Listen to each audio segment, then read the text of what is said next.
Hello everyone, welcome back to my channel. Today we will discuss about the chapter Lost Spring, and the writer of this chapter is Anis Jan. So we have two parts in this chapter. In first part, there is a story of a boy whose name is Sahib, and he belongs from Dhaka, Bangladesh, but now he lives in the outskirts of the Delhi, Simapuri. And the second story of a boy whose name is Mukesh, and he belongs from a family of a Bengal maker family from Firozabad. So today we will discuss about the part one. So in this story, Anirchan uh, says about that there is a boy who comes with his friends. एक लड़का है जो अपने दोस्तों के साथ daily rap picking करने के लिए आता है, और जब एक सुबह अनिल चंद की मीटिंग उस बच्चे से होती है तो वो उनसे पूछती है उसके बारे में। तो वो कहता है कि उसके पास कुछ भी ऐसा वर्क नहीं है करने के लिए, क्योंकि वो डेली वहाँ पे रैप पिकिंग करने के लिए आते हैं, और उसमें जो भी वहाँ पे गार्बेज होता है उसके अंदर से वो अपने लिए कुछ चीज़ें ढूंढता है जिनको वो बेचकर अपनी लाइफ को आगे बढ़ा सके, यानी उनसे कुछ अर्निंग कर सके। तो ये बच्चे सभी नंगे पैर होते हैं, बेसिकली बेयर फुट होते हैं। तो ये वो लोग थे जो ढाका से, यानी बांग्लादेश से की ढाका से यहाँ पर इंडिया में आए थे। तो साहिब को उसकी मम्मी ने ये बताया था कि जब वहाँ पर उनके जो घर थे वो अक्सर जो है वहाँ पे तूफान आते रहते थे, या बाढ़ की वजह से उनकी फसलें खराब हो जाती थी, क्योंकि हरे भरे खेतों के बीच में उनके घर थे। तो वहाँ से उनको लीव करना पड़ा और वो यहाँ इंडिया में आकर रहने लगे, so that they can find gold, यानी वो गोल्ड प्रोड्यूसर। यहाँ पे गोल्ड का मतलब बेसिकली सोने से नहीं है, यहाँ पर गोल्ड का मतलब उनका ये है कि वो कुछ अर्निंग कर सके जिससे कि वो अपनी लाइफ को आगे बढ़ा सके। तो यहाँ पर अनीस जब उससे पूछती है साहिब से कि तुम स्कूल क्यों नहीं जाते हो, तो साहिब ये बोलता है कि हमारे एरिया में कोई स्कूल ही नहीं है, तो मैं स्कूल कैसे जाऊँगा। तो अनीस जंग मजाक में उससे ये कह देती है, अगर मैं स्कूल खोलती हूँ तो क्या तुम स्कूल में आओगे। तो साहिब उसको हाँ कर देता है। फिर कुछ दिन इसी तरह से बीत जाते हैं, और उसके बाद जब साहिब अनीस जंग से दोबारा मिलता है तो साहिब उनसे पूछता है अनीस जंग से कि क्या आपका स्कूल रेडी हो गया। तो अनीस जंग को यहाँ पे रियलाइज़ होता है कि किस तरह से उन्होंने मजाक में साहिब से कह दिया था कि अगर मैं स्कूल खोलती हूँ तो क्या तुम वहाँ पर एडमिशन ले लोगे, क्योंकि बेसिकली अनीस जंग की तो कोई यहाँ पे इंटेंशन थी ही नहीं स्कूल को ओपन करने की। तो उनका बड़ा बैड फील होता है कि उन्होंने क्यों इसके साथ ऐसा मजाक किया। तो खैर वो उसको वहाँ पर एक बहाना बनाकर टाल देती हैं कि स्कूल रेडी होने में बहुत ज़्यादा टाइम लगता है, तो जब स्कूल ओपन हो जाएगा तो तुम उसमें एडमिशन ले लेना। अब यहाँ पर वो बताती हैं कि डेली मॉर्निंग में जो एक ग्रुप रैप पिकर्स का जो ग्रुप वहाँ पर जो है रैप पिकिंग करने के लिए आता था, वहाँ पे इन्होंने उनको बताया कि वो बेयर फुट आर्मीज का ग्रुप था, यानी कि नंगे पैर जो बच्चे आते थे उनको यहाँ पे आर्मी इसलिए कहा गया है क्योंकि पूरा एक ग्रुप आता था बच्चों का जो मॉर्निंग में आते थे और दोपहर तक रैप पिकिंग करके वापस अपने घरों को लौट जाते थे। तो एक दिन जब वो नंगे पैर वाले बच्चों को देखती हैं तो वो उनसे में से एक बच्चे से ये पूछती है कि तुम नंगे पैर क्यों हो। तो वो बच्चा एक्सप्लेन करता है, एक एक्सक्यूज देता है कि उसकी मदर शेल्फ के ऊपर जो शूज़ रखे हुए हैं उनको कभी उतार कर उसको देती ही नहीं है। तो एक दूसरा बच्चा जिसने दोनों अलग अलग तरह के यानी डिफरेंट शूज़ पहन रखे थे अपने पैर में, तो वो बीच में कमेंट करता है कि अगर उसकी मम्मी उसको वो शेल्फ पर से शूज़ उतार कर दे भी देती हैं तो ये उनको फेंक देता है, यानी पहनता ही नहीं है। तो यहाँ पर जो पहले बच्चे ने एक्सप्लेन किया कि उसकी मम्मी उसको शूज़ नहीं देती हैं, बट अगर उसकी मम्मी दे भी देती है तो वो उसको पहनता नहीं है और वो उनको फेंक देता है। इस बात को क्लियर दूसरे बच्चे ने किया था जिसने डिफरेंट टाइप के शूज़ पहन रखे थे। फिर एक तीसरा बच्चा भी बीच में बोलता है कि मुझे भी शूज़ चाहिए पहनने के लिए, और ये वो बच्चा था जिसने अपनी लाइफ में कभी भी शूज़ को पहना नहीं था। तो यहाँ पर देखने से ये पता चलता है कि जो बच्चे यहाँ पर ये रैप पिकिंग करने के लिए आते हैं वो किस तरह से पोवर्टी स्ट्रिकन हैं, यानी किस तरह से गरीबी में उलझे हुए हैं, या नंगे पैर रहते हैं, आकर मॉर्निंग में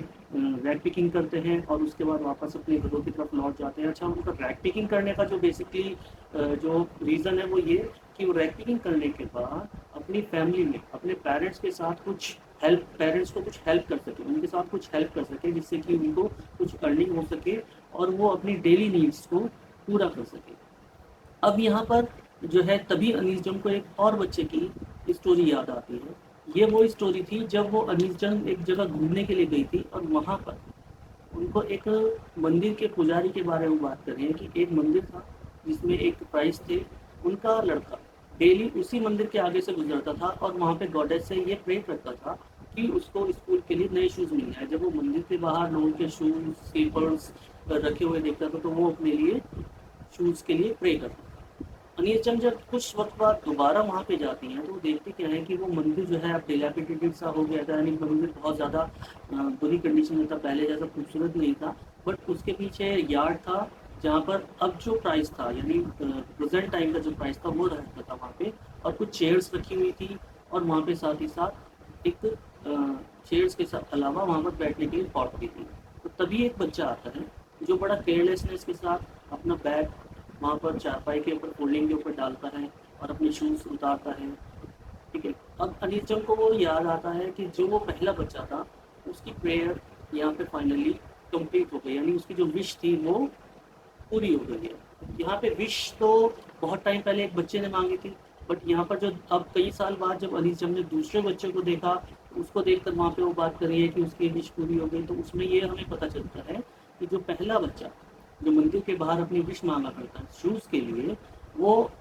اب اپنے فادر کی جگہ اس مندر کا پرائس بن گیا تھا، بٹ جو بھی پرابلمس جو بھی ایشوز اس کی لائف میں اپنے اس نے دیکھے تھے اسکول جاتے ہوئے یا اور دوسری چیزوں کو لے کر، تو اس نے وہ اپنی فائنلی بچے کے لیے نہیں رہنے دی، یعنی اپنے بچے کو اس نے شوز بھی دلائے۔ تو یہاں پہ اب یہ دیکھنے سے پتہ چلتا ہے کہ جو پہلا کرائسٹ کا بچہ تھا اب اس کے پوتے کے پاس شوز تھے، تو اس چیز کو دیکھ کر انیس جنگ یہاں پر کہتی ہیں کہ اب اس بچے کی وش پوری طرح سے پوری ہو گئی۔ تو یہاں پر انیس جنگ کہتی ہیں کہ یہ جو بیئر فٹ بوائز تھے، یعنی بیئر فٹ ریڈ پیکرز جو تھے، وہ دہلی کے آؤٹ اسکرٹس میں ایک ایریا تھا جس کا نام تھا سیما پور، یہ سلم ایریا تھا، وہاں پر رہتا ہے۔ تو انیس جنگ کا جب وہاں پر وزٹ کرنا ہوتا ہے تو انیس جنگ وہاں پر دیکھتی ہے کہ وہ جو ایریا تھا اس کے اندر جو گھر بنے ہوئے تھے وہ بالکل ٹین کے بنے ہوئے تھے، یعنی جھکی جھوپڑیاں ٹائپ سے بنے ہوئے تھے، اور ان کی جو چھت تھی وہ ٹارپلنس کی بنی ہوئی تھی، یعنی جیسے ترپال ہوتی ہے کینوس کی، اس طرح سے وہ بنے ہوئے تھے۔ ڈرینیج سسٹم کوئی نہیں تھا وہاں پر، پانی کی بیسک فیسلٹی نہیں تھی۔ تو یہاں پر یہ لوگ جو رہ رہے تھے وہ بالکل ان بیسک فیسلٹیز سے بہت دور تھے، لیکن یہاں پر ان کو ایک بینیفٹس جو یہاں پر دکھائی دے وہ یہ کہ ان لوگوں کے پاس کوئی آئی ڈی تو نہیں تھی، بٹ یہاں پر ان کے راشن کارڈز بن رہے تھے، اور جو وہاں کے لوکل پالیٹیشینس تھے وہ سال میں ایک بار ضرور وزٹ کیا کرتے تھے جب الیکشن کا ٹائم ہوتا تھا۔ تو ان کو اور تو کسی چیز کا نہیں پتا تھا، لیکن ایک چیز کا بینیفٹس ان کو یہ پتا تھا کہ ان کے آنے سے ان کو ایک چیز تو ملی ہے، وہ یہ کہ ان کے راشن کارڈز بن گئے تھے، جس کی وجہ سے ان کو راشن یعنی کھانا جو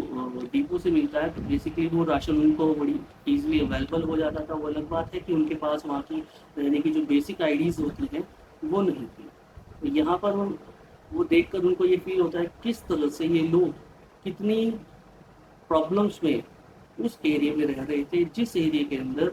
بالکل بھی کلیننیس کا کوئی سسٹم نہیں تھا، ڈرینیج کا کوئی سسٹم نہیں تھا، بیسک فیسلٹیز نہیں تھی، واٹر سسٹم نہیں تھا، بٹ اس کے باوجود بھی وہ لوگ وہاں پر رہ رہے تھے۔ اور وہاں پر رہنے والے موسٹلی لوگوں کا جو پروفیشن تھا وہ ریڈ پکنگ ہی تھا،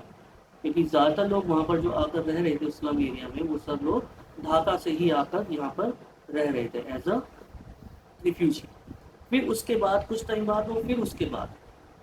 جب ایک بار وہ پھر اس کے بعد جب صاحب سے ملتی ہے جس کو اپنے نام کا مطلب بھی نہیں پتا تھا، جب وہ صاحب نے اپنے نام کا پورا نام کا میننگ بتایا کہ the name of my meaning is lord of the universe, یعنی کہ پورے یونیورس پورے برہمانڈ کا لارڈ۔ تو انیس جنگ کو یہ لگتا ہے اگر اس بچے کو اپنے نام کا مطلب پتہ لگ جائے تو وہ کمپیئر کر ہی نہیں پائے، کیونکہ برہمانڈ کے لارڈ کا مطلب اور اس کی جو پریزنٹ کنڈیشن ہے صاحب کی وہ دونوں بالکل ڈفرینٹ تھی۔ یہاں پہ اس کی بالکل کنڈیشن سے نام کے مطلب سے اس کے نیم کے جو میننگ تھے اس سے بالکل ڈفرینٹ تھی۔ تو اس کو بڑا اس چیز کو لے کر لگتا ہے کہ اس کو اپنے نام کا مطلب بھی نہیں پتا، اور اگر یہ اس کو پتہ لگ بھی جائے تو وہ کیا سوچے گا۔ تو جب ایک بار انیس جنگ اس سے ملتی ہے صاحب سے ایک مارننگ میں، تو صاحب ایک ٹی کینسٹر لے کر ایک ملک بوتھ کی طرف جا رہا تھا دودھ لے کر، کبھی فائنلی صاحب اب جو ہے ریڈ پکنگ کا ورک نہیں کرتا تھا، وہ اب ایک ملک سے جب وہ ملک لینے جا رہا تھا وہ ایک ٹی شاپ پہ کام کرتا تھا، एक चाय की दुकान पर काम करता, जहाँ से उसको मॉर्निंग से इवनिंग तक वर्क करना होता था। जो भी वर्क जो शॉप का ऑनर है उसको वो बताया करता था और वो उस वर्क को करता था। तो बस बदले में उसको एक बेसिक सैलरी मिलती थी मंथली। उसको एक मंथली जो सैलरी मिलती थी उसके बदले उसको वहाँ पे वर्क करना होता था। तो यहाँ पे अनीस जब ये कहती हैं कि अब साहेब अपना खुद का मालिक नहीं रहा, क्योंकि उसको अब एक पर्सन के अंडर में वर्क करना होता था। अब उसकी जो फ्रीडम थी काम करने की वो पूरी तरह से छीन चुकी थी। अब यहाँ पे वो एक और चीज़ बताती है कि शायद ऐसा हो कि साहेब को